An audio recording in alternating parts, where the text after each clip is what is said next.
অন্যরে নিয়ে আমার কোনো টেনশনের দরকার নেই। আরে আমি জান্নাতি না জাহান্নামী এই টেনশনে তো ঘুম আসে না আমার। আমার কি অবস্থা হবে আমি জানি না। আমি আরেকজনের দোষ খুঁজি, আমি আরেকজনের বদনাম বলি, আমি আরেকজনের পিছু লেগে থাকি। খবরদার, বিশ্বাসী বলে যারা দাবি করে তারা কখনো অন্যের পিছু লাগতে পারে।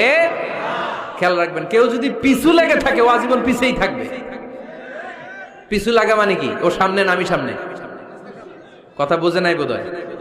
কেউ যদি আমার পিছু লাগে, ও সামনে না আমি সামনে? আমি সামনেই থাকবো, ও পিছনেই থাকবে। কথা বুঝতে পেরেছেন? খবরদার, পিছু লাগবো না কারো, কারণ কারো পিছু লাগলে আমি পিছনে পড়ে যাবো। কারো দোষ খুঁজবো না, নিজের দোষ খুঁজবো।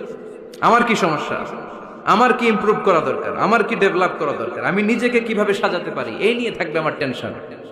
আল্লাহর দেয়া আমাদের জন্য সবচেয়ে বড় উপহার হচ্ছে সময়। আল্লাহ আপনারা এত কিছু দিয়েছে, এর মধ্যে সবচেয়ে দামি কোন জিনিসটা দিয়েছে জানেন?